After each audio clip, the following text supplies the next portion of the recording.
Bonjour. Bonjour. Alors on est heureux de vous retrouver avec Delphine, astrologue, pour faire un peu les prédictions de ce qui va à peu près se passer en astrologie pour la France.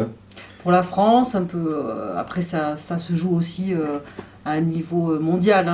Voilà, qu'on le veuille ou non, les planètes, elles concernent, elles ont une influence sur la Terre et finalement sur le monde. Et après, c'est vrai qu'on voilà, on peut essayer de voir un petit peu pour notre pays comment les choses elles peuvent évoluer dans ce contexte un peu particulier. Et essayer de voir au moins jusqu'à l'été.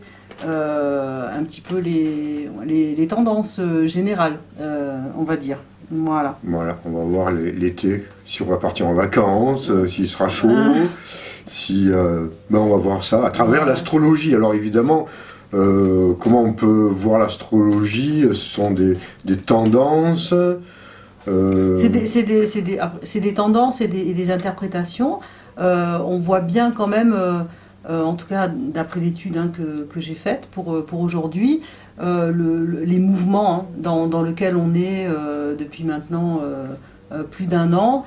Et c'est vrai que là aussi, on va voir qu'on est encore dans des allers-retours en fait, avec des fois des sentiments que ça va aller, puis à un moment donné, on va avoir le sentiment de régresser, de peut-être pas en voir le bout finalement. Mais bon, je pense que grosso modo, on va voir en fonction des analyses, justement ces différents mouvements qu'on va traverser, et surtout aussi, je me disais, la capacité des signes et des personnes selon leur signe, par exemple le signe d'air ou de feu, peu importe, comment elles peuvent être aussi peut-être mieux armées que d'autres finalement pour traverser ces périodes si particulières. Avant ça, je voudrais quand même revenir, puisque je lisais la dernière fois quelque chose sur les différentes ères qu'on a traversées, et je trouve intéressant de rappeler quand même qu'en ce moment, on est en train de sortir de l'ère du poisson, voilà, qui a démarré il y a environ 2000 ans, puisqu'une ère, elle dure à peu près 2000 ans en astrologie. Et c'est vrai que normalement, ce passage, il peut se faire sur un siècle. Donc, et normalement, d'après les chiffres, si on fait les chiffres vraiment officiels, l'ère du Verseau devrait commencer en 2160.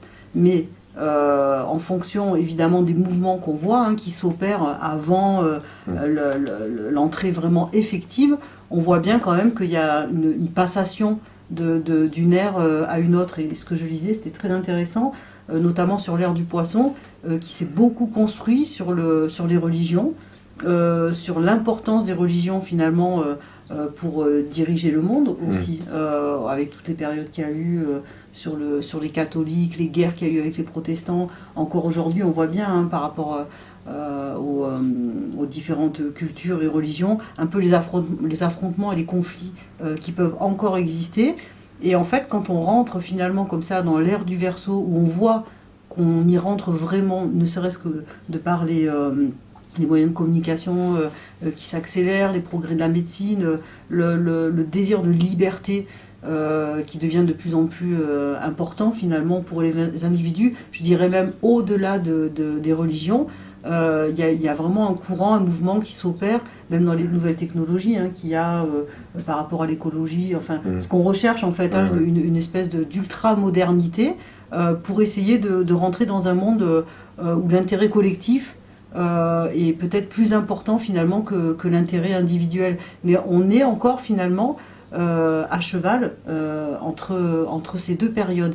Et c'est vrai quand même aussi que pour certains signes, notamment les Verseaux, les Gémeaux et les Balances, qui sont des signes d'air, puisque l'ère du Verseau c'est Uranus et c'est un signe d'air aussi, probablement que ces personnes qui ont dans leur thème un peu plus de ces signes-là vont peut-être avoir des capacités un peu plus supérieures, j'aime pas dire ce mot-là, mais en tout cas à vivre ces transitions et ce passage de manière moins agressive ou de manière moins déstabilisante, voilà, parce que le Verseau, il va porter en lui ce courant révolutionnaire, ce besoin de liberté, d'aller de l'avant. Donc pour lui, il va être plus à l'aise, peut-être forcément dans ces périodes-là. Alors quand je dis le Verseau, c'est aussi peut-être des personnes qui ont l'ascendant Verseau, ou qui ont la Lune dans le signe du Verseau, ou beaucoup de planètes par exemple dans le Verseau. Le Gémeaux aussi, puisque le Gémeaux c'est un signe d'air, et que les signes d'air, en général, c'est des personnes qui aiment être en relation, en communication, en réseau, qui sont curieux, qui ont besoin d'avancer, qui ont besoin d'évoluer, aussi avec les autres. Donc il y a une dynamique, un mouvement, puisque le Verseau nous pousse aussi à ça, à sortir des choses. Et la Balance aussi. La Balance, elle va le faire, mais avec plus de recherche forcément d'une justice, ou d'une harmonie, mais ça reste aussi un signe d'air.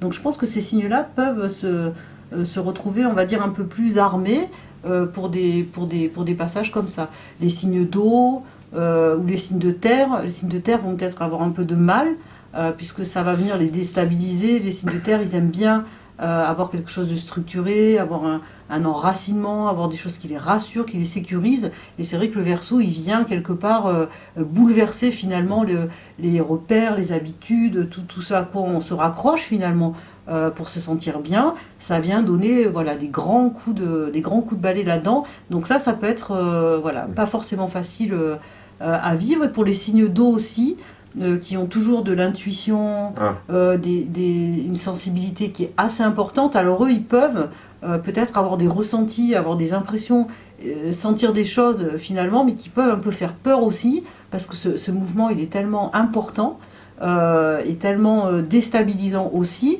que on peut se sentir envahi finalement, et par moments peut-être plus arriver à gérer les choses comme il faudrait. Les signes de feu, je pense que ils ont une ténacité, ils ont une espèce de niaque qui fait que, ne serait-ce que par défi, que par peut-être un peu, pas orgueil, mais le mot est un peu fort, mais se dire, très bien, on est dans ces périodes-là, moi je vais me battre, je vais m'en sortir, parce qu'il y a une forme d'énergie comme ça dans les signes de feu, que ce soit le lion, ou le bélier ou des choses comme ça, eux ils vont peut-être tirer là-dedans quelque chose qui va leur donner au contraire envie d'avancer.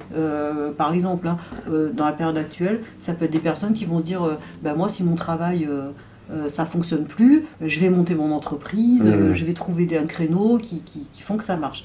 Donc c'est quand même intéressant de savoir aussi en fonction de ce qu'on est, de notre énergie, de nos capacités, de nos potentiels, comment on va traverser ces périodes-là. Donc c'est pour ça que faire les thèmes des individus, ça peut être vraiment très aidant finalement pour ces périodes-là. Alors là, je parle de périodes plus globales. Là, on va venir un petit peu sur des périodes. Alors juste pour conclure un peu, on est donc à la sortie de l'ère du Verseau, véritablement. Oui. Il y a du Verseau, non, du Poisson, je veux dire. Il y a l'ère du Verseau qui rentre là, et qui est rentrée. Ça. Donc évidemment, quand on est à la fin de quelque chose, on va dire, de l'ère du Poisson, ces effets vont en s'atténuant, on va dire, plus ou moins.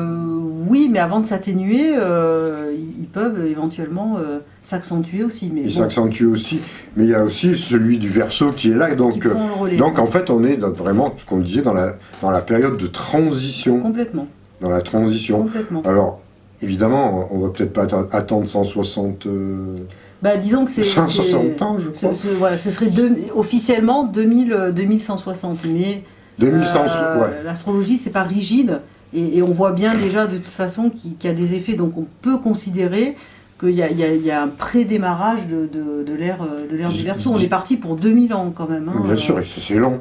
Donc on pourrait imaginer qu'en 2160, on a le monde atteint ce qu'on appelle un peu le fameux âge d'or du Verseau. Mais en attendant, il y a toute cette transition qui peut se faire. C'est ça. Et qui n'empêche pas un passage en 5e dimension à un moment donné, et peut-être bien avant 2160. Ça n'empêche pas ça. Ça n'empêche pas, Attention, rassurez-vous. Pour ceux qui disent, ça y est, on passera pas en 5D avant 2160, moi je pense pas. Là, c'est un repère astrologique qui n'empêche pas... voilà, qui n'empêche pas tous les effets du Verseau de se mettre en place, et avec toutes les mutations, les changements profonds de l'ancien monde, on va dire. Parce que je pense que le Verseau, quand il arrive, s'il a ce côté révolutionnaire et de transmutation, c'est-à-dire qu'il fait quand même table rase de tout ce qui a pu se passer avant, quelque part un peu. Donc, et donc, évidemment, ça ne va pas se faire en un jour. Non. Mais ça peut aussi aller vite quelque part, donc on sait pas en fin de compte, faut être très observateur. Donc, oui, complètement. Donc là, en fait, j'ai regardé un petit peu les passages des planètes, celles qui nous ont bien embêtés quand même jusqu'à présent, voir un petit peu où on en est. Alors, c'est vrai qu'il y a, d'une manière générale, on va regarder un petit peu les transits de Jupiter, parce que Jupiter, c'est quand même une planète qui est importante, puisqu'elle dirige le monde dans les aspects de tout ce qui va être la prospérité, l'économie, la finance, et je pense que c'est un facteur qui est très important dans le contexte actuel. Et Jupiter, bien évidemment, selon où il va se situer et comment il va avancer, ça donne quand même des indicateurs sur un contexte un peu général. Donc, il y a actuellement Jupiter, il est dans le signe encore du Verseau. Donc, c'est-à-dire qu'il va amener un petit peu des ruptures, on va dire, dans tout ce champ-là, de l'économie, du monde de la finance, puisqu'il est dans le signe du Verseau et que automatiquement ça va bouger, quoi. Il va y avoir des choses imprévisibles, puisque le Verseau, il y a un côté assez dynamique, assez tonique, assez imprévisible. Donc là, on s'attend, quand Jupiter est dans ce signe-là, à avoir un peu des effets de cet ordre-là. À partir de mi-mai, le 14 mai, Jupiter, il va rentrer dans le signe du Poisson. Alors, il pourra y avoir en fait une impression d'amélioration de quelque chose à ce moment-là, mais ça ne va pas forcément durer, puisqu'après Jupiter, il va rétrograder, il reviendra dans le signe du Verseau, et là on retrouvera encore des mouvements comme ça, où on va se dire ça va pas en fait, ça va pas, on avance, on revient, on repart, c'est cette espèce de danse un peu folle dans laquelle on est depuis une année. Et en parallèle de ça, mi-mai, il y aura la planète Saturne. Donc Saturne, c'est une planète qui vient, faire remonter et ramener à la surface tout ce qui va être les tensions, les conflits, la fatigue, un peu l'usure de tout ça. Mi-mai, Saturne rétrograde. Donc, mais là, je parle au niveau mondial aussi. Si Saturne rétrograde, il va y avoir aussi au niveau mondial l'impression de revenir comme ça un petit peu en arrière. Donc je pense que c'est aussi en lien avec la période actuelle, le contexte qu'on connaît. Et donc là, on voit bien, donc mi-mai, une sensation de reculer et de revenir en arrière. Alors, par rapport à nous, par rapport à la France, en fonction des directions et des décisions qui peuvent être prises, je pense qu'il n'y aura pas forcément d'annonces qui viendront à ce moment-là nous dire qu'on sort de quelque chose, que on en a fini avec une certaine période. Bon, là c'est vrai qu'on est dans une phase un petit peu de reconfinement. Oui, on peut dire on peut dire ça comme ça. Oui, voilà. On va le dire. Il y a des mots qu'on ne peut plus prononcer maintenant, vous savez. Voilà. Donc on fait attention à ce qu'on dit. Voilà. Vous avez remarqué pour ma dernière vidéo. Voilà. Et donc du coup, là, on est dans des mesures comme ça jusqu'à Mais jusqu'à la mi-mai, normalement. Voilà, jusqu'à la mi-mai. Bon. Donc, à la mi-mai... Il ne faut pas s'attendre, on va dire, mi-mai, forcément, à des mesures ou des annonces qui vont nous enthousiasmer à ce point-là. Ou si c'est le cas, ça devrait ne pas durer, normalement. Puisque, voilà, et alors qu'on va se retrouver en été. Alors qu'on va se retrouver en été, parce que, en fait... vacances. Voilà. Ce qui se passe, c'est qu'au mois de juin, donc suite à ces annonces, hein, probablement de mi-mai, au mois de juin, Jupiter rétrograde, pour le coup, et il y a aussi la planète Neptune. Jupiter va rétrograder le 20 juin, et Neptune va rétrograder le 26 juin. Donc en fait, Jupiter et Neptune, c'est les deux planètes du Poisson, du signe du Poisson, qui sont, en tout cas pour la France, les deux maîtresses de l'ascendant de la France. Donc, l'ascendant de la France, un ascendant, c'est quand même ce qui va faire l'État, qui va faire le corps, qui va faire le pays, qui va faire les personnes. Hein, voilà. Donc, si ces deux planètes maîtresses rétrogradent, à mon avis... il y a quelque chose qui va du coup probablement s'intérioriser, voilà, avec quelque chose qui va venir faire un peu obstacle, un peu blocage.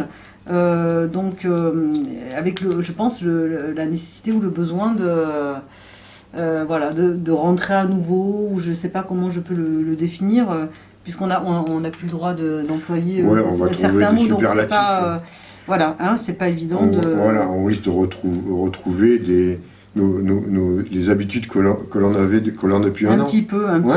Mais au moment de l'été, alors imaginez, il fait beau, c'est l'été, c'est les heures de vacances, déjà on aura probablement eu un printemps un peu pas cool, et au moment de l'été, ils veulent nous recoller, il se peut que voilà, on soit encore dans des situations... Ce sera pas... comment dire, on n'est pas dans quelque chose de déjà très très clair.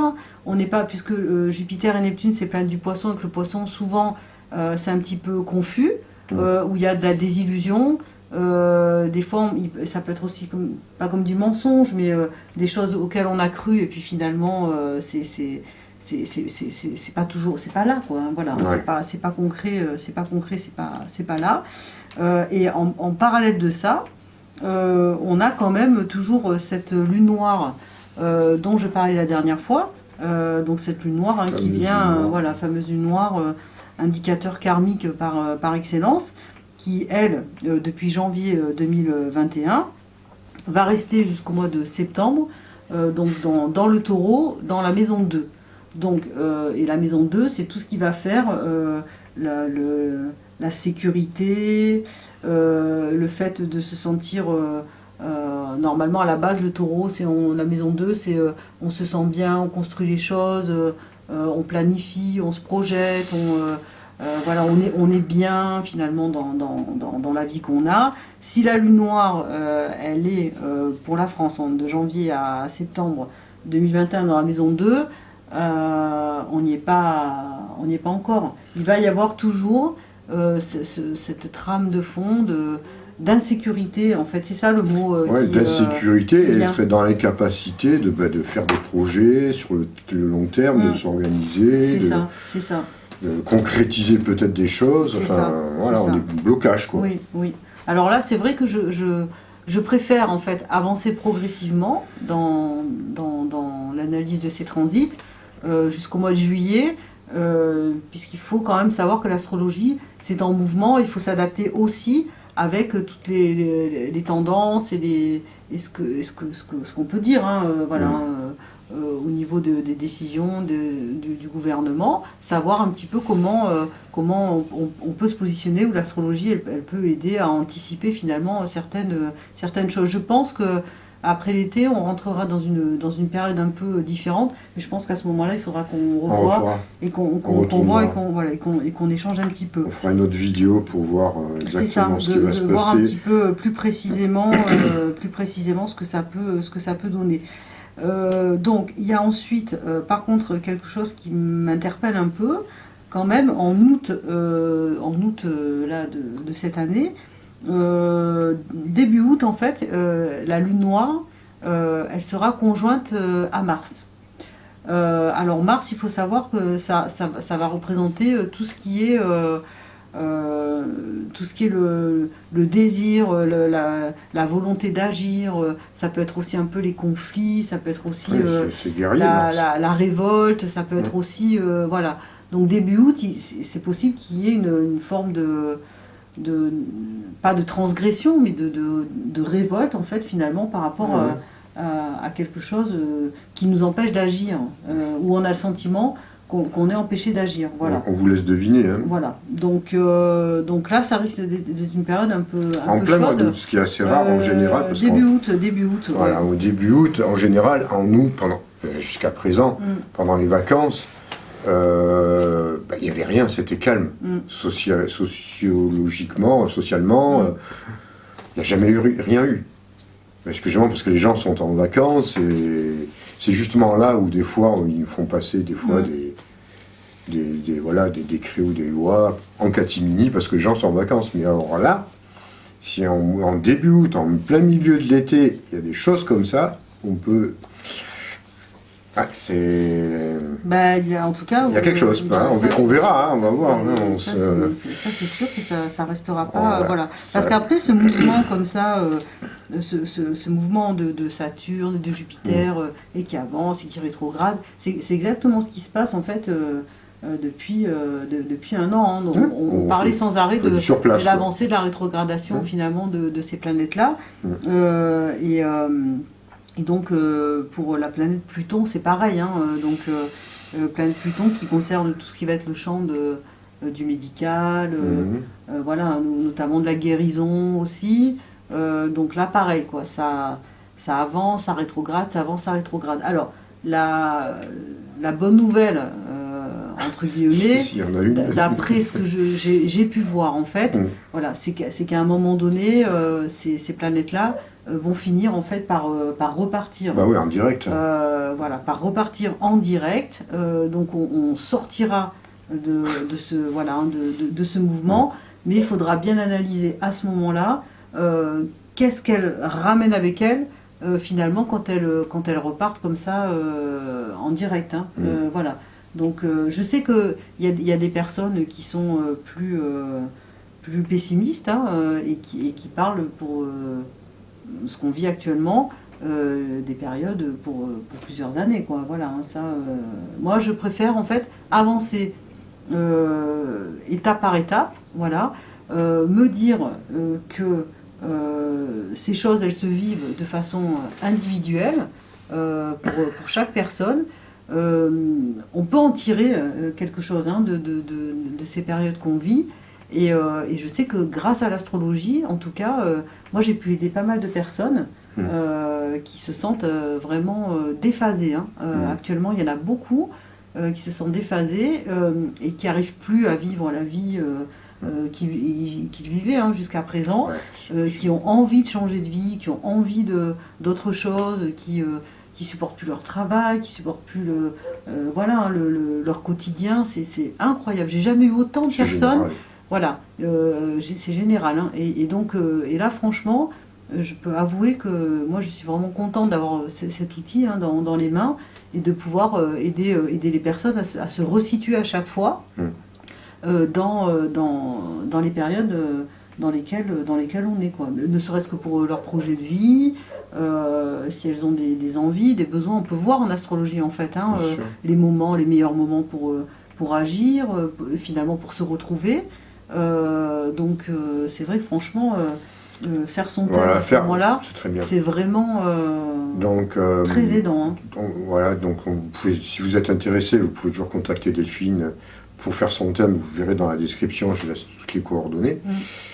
Et ce qu'on faisait aussi, c'est que en partenariat, on va dire, en collaboration, selon ce que vous vivez et que Delphine peut vous révéler en astrologie, moi, je peux vous adapter un soin essénien. Pour des personnes qui sont dans des périodes difficiles, il y a vraiment, en soin essénien, on peut véritablement vous permettre de vous recentrer, de vous réaligner, ou même traiter des pathologies qui peuvent être spécifiques à ce que vous vivez en ce moment, et qui peuvent être aussi décelables en astrologie. Donc voilà, d'un côté ou d'un autre, vous êtes pas seul. Si vous avez le besoin ou éprouvé le besoin ou de faire un thème, ou d'avoir des soins esséniens, ou les deux, il n'y a pas de souci, vous nous contacterez. Hein. Nous, on est là. On l'a déjà fait. On l'a fait, on le fait très souvent. Hein. Moi, j'ai eu des retours de personnes qui m'ont remercié vraiment, en tout cas de l'échange qu'on fait. De l'échange et de la complémentarité finalement. Oui, on est très complémentaires. Du travail qu'on fait ensemble. Et après, je voulais juste quand même vous dire aussi qu'il va y avoir donc les nouvelles lunes successives. Et donc quand même, ces dates de nouvelles lunes, elles peuvent être assez précieuses. Hein, voilà, puisque quand même, on voit les influences de la nouvelle lune. Donc la prochaine, c'est le 12 avril. Il y a une nouvelle lune le 12 avril. Il va y en avoir une le 11 mai. Alors, moi, ça me fait un peu sourire parce que le 11 mai, c'est au moment où il va y avoir Jupiter qui rentre dans le signe du Poisson, et le 13 mai, Saturne qui va rétrograder. Donc avec une nouvelle lune bien particulière, je pense qu'il faudrait que je fasse une vidéo à ce moment-là. On fera des petites vidéos. Voilà, sur la nouvelle lune, parce que ça peut donner des indicateurs. Enfin, c'est quand même intéressant. La nouvelle lune le 11 mai, et après derrière, voilà, c'est deux planètes qui font un mouvement et qui bougent. Donc on verra, mais on va avoir peut-être des surprises. Là, il y en a une autre aussi le 10 juin, et après c'est le 10 juillet, le 8 août, je vais pas vous les donner, mais c'est des dates qui sont quand même importantes parce qu'elles viennent influer. Voilà. On peut même prendre des dates ou des rendez-vous particuliers ces jours-là en fonction de ce qu'on a à faire, et si on peut, dans la mesure du possible, parce que ça peut rendre beaucoup plus puissant l'action ou les choses qu'on va pouvoir poser ce jour-là.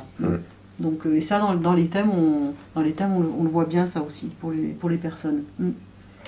Moi, je pense que c'est intéressant, hein, tout ce qu'on a vu. Bon, évidemment, on l'avait déjà plus ou moins entrevu dans la dernière vidéo qu'on avait fait ensemble. Mais mais il faut encore falloir s'accrocher. Il faut toujours tenir un peu. C'est vrai. Et puis s'adapter, hein.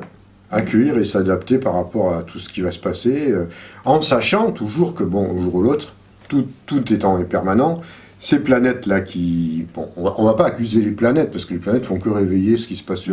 Voilà, ils font que nettoyer, en fin de compte, hein, tout ce que l'humain a fait ou mal fait depuis des siècles. Mais en sachant qu'à un moment donné, ça va quand même aller mieux. Hein. C'est obligé. Après la pluie vient de beau temps. Hein. Donc, faut pas rêver. Bon, là, c'est plus que la pluie. Là, on va dire qu'on est quand même dans un monde post-apocalyptique. Hein. Voilà, c'est pas mal. Mais après, il y aura vraiment la véritable révélation. Donc, quelque chose de véritablement plus beau. L'âge du Verseau, c'est pas un monde... voilà, c'est quand même le Verseau. On va sortir quand même de toutes ces choses-là. Donc, il faut tenir jusqu'à ça. C'est la transition. Hein. À la transition, on purifie, on nettoie, on vit plein de choses. On a tellement... alors, je parle sur un plan humain. Hein, l'humanité a tellement accumulé de karma négatif au cours de tous ces siècles qu'on ne va pas s'en sortir aussi facilement. Hein. Disons qu'on ne va pas faire une transition aussi simplement. On a vraiment besoin de se réveiller, de nettoyer en profondeur au niveau individuel, au niveau des pays, au niveau mondial. Oui, non, là, Donc tout ça, ça va mettre un peu de temps, parce que plus on a accumulé, et puis les karmas négatifs, ça ne se nettoie pas une seule fois. Hein. Quand il y a plusieurs couches, comme on vous a expliqué, il faut frotter avant de commencer à voir un peu de voir un peu plus clair, quoi, c'est parti. Donc, ça c'est... En fait, là, on est face à nos actes, hein, à nos actes passés, face à tout ce qu'on a fait ou mal fait depuis des siècles, depuis 2000 ans, on va dire, peut-être, hein, si on part de 2000 ans, parce qu'il y a 2000 ans, quand le Christ il est venu s'incarner, il a fait cette purification de l'humanité au moment où, justement, on n'était pas loin de Pâques, au moment où il était crucifié, et qu'il était encore incarné au moment où même le Logos et le Christos l'ont quitté, il a pris ce karma, il a purifié le karma de l'humanité à ce moment-là. Oui, il a pris tout ce karma de l'humanité qui avait été accumulé avant. Bon, donc quelque part l'humanité, elle a un peu reparti à zéro sur un plan karmique. Hein. Mais bon, en 2000 ans, qu'est-ce qu'on a fait? Il n'y a qu'à regarder l'histoire. Hein. Des guerres mondiales, des massacres, tout ce qu'on veut. Enfin, voilà. Donc, on en a réaccumulé une bonne couche. Et maintenant, par contre, je pense pas qu'il y ait un être suprême qui va venir, enfin, suprême. Non, maintenant, c'est à nous. C'est plus la même époque, parce que là, on passe véritablement, on change d'air.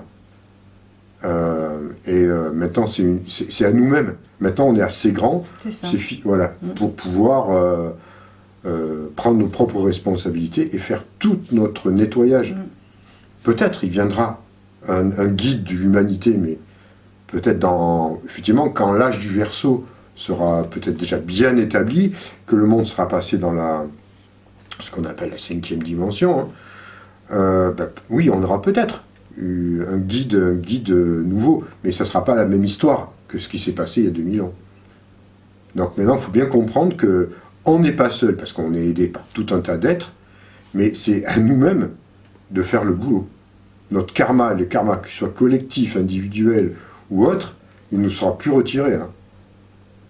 Par contre, on a toutes les capacités, et tout ce qui se passe en ce moment, c'est fait justement pour qu'on puisse nous libérer de tous ces boulets karmiques, de tout ce qu'on a accumulé depuis des vies et des vies et des vies.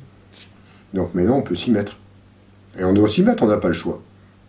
Quand je vous dis, on n'a toujours pas le choix, mais c'est fait. Hein, vous m'avez déjà compris, j'ai déjà parlé.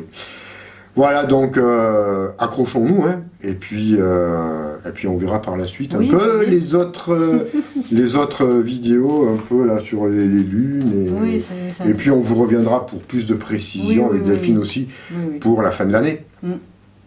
Voilà, à partir de septembre-octobre, on verra un peu comment ça va se goupiller, tout ça. Ça va changer, je pense. Au mois d'août, ou même au mois d'août, oui. On va voir ce fameux mois d'août. Voilà, et tout ce qu'on vous dit là, personnellement, c'est ce qui correspond au message qu'on reçoit des galactiques aussi. Hein. On va vous en donner d'autres, des messages, mais ça va juste conforter ce qui se passe, peut-être avec des précisions, peut-être dans certains domaines, on verra tout ça. Voilà, allez, ce coup-ci on vous laisse, passez des bonnes journées, passez une bonne semaine, et puis prenez soin de vous. Surtout prenez soin de vous. Voilà, allez, à très bientôt, au revoir. Au revoir.